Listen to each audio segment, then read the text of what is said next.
Welcome back to a new video. Today we're going to talk for the first time on this channel. We're welcoming a video game. I love this franchise, so I absolutely wanted to talk about it and of course find anecdotes online about it and share them to you afterwards. So today, between what I knew and what I did not know, I present to you the legendary franchise Assassin's Creed. So if you're ready, let's dive right into it.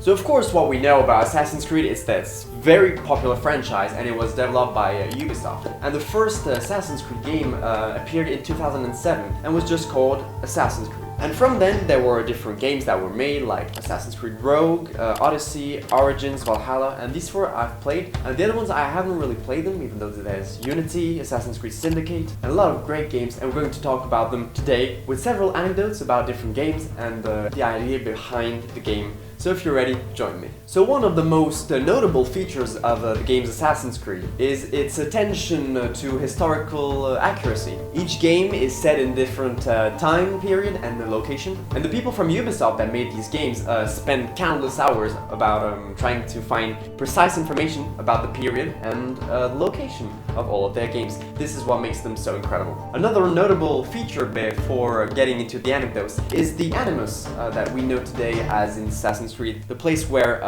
the human character goes into and it brings them back in time in a different place. But this was actually inspired by science fiction author Philip K. Dick. Even though they're not everyone's favorites, there are still some missions in real life and real time of today, while sometimes they go back in time where we play with our fictional character, like by Heyo in Origins or Alexios in Odyssey. Now that you've been listening to me for way too long, let's get right into some anecdotes because I'm really impatient to find these. So let's go!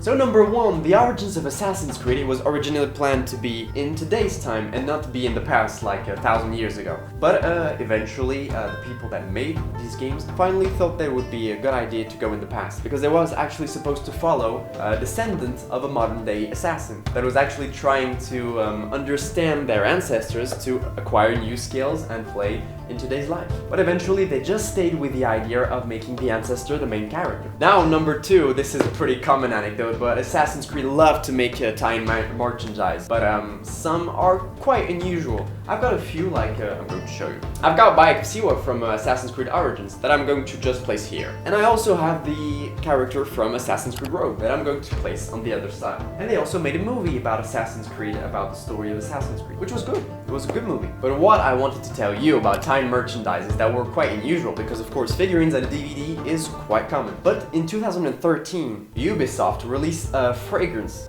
perfume. Of course I haven't tested it, but I think it's quite an unusual product to make out of a franchise that is an assassin. But it might be a good idea. Why not after all? Now number three, as I said before, the Assassin's Creed developers love to make historical accurate events in their games. But when we talk about Assassin's Creed Origins, in which we see a lot of historical people, like Cleopatra for example. But in reality, they took a little liberty because Cleopatra actually died way before the events of the game are actually supposed to be. So you might think that everything is historically accurate, but of course it's always good to verify that. Even though of course it doesn't change anything to the quality of the game, which I find is my favorite. Now number fourth anecdote, the Assassin's Creed franchise is known for loving to putting Easter eggs along in a lot of games. For example, in Assassin's Creed 2, you can find a statue of Ezio's ancestor, which is Altair from the first Assassin's Creed game. To take another example from Far Cry 3, which is not an Assassin's Creed game, but which is also a great game, you can find a cave painting of an assassin.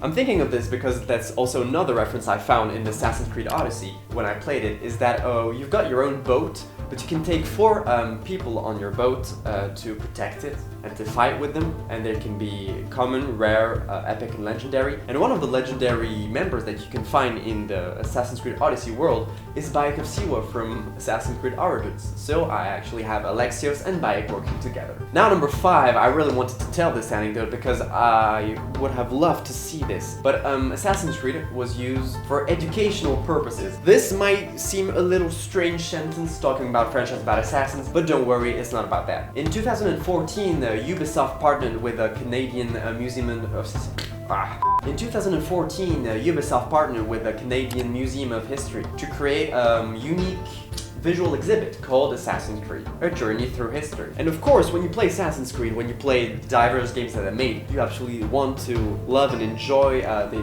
history behind the games. So of course, the exhibition that they made would have been incredible to see. But hopefully I found a few images that I'm putting right here for you. Well, that's it for this video. I really hope you like it. It wasn't easy finding a lot of anecdotes about Assassin's Creed, but I wanted to take the ones that I could share to you and that might inspire you to go play some games. Personally, I'm going to enjoy a few missions in Assassin's Creed Origins. I hope you enjoyed. See you very, very soon, 35 subscribers. I love you all. Have an amazing day. I'm sure you will. See you very, very soon. I hope it's going to be in Egypt. Bye-bye.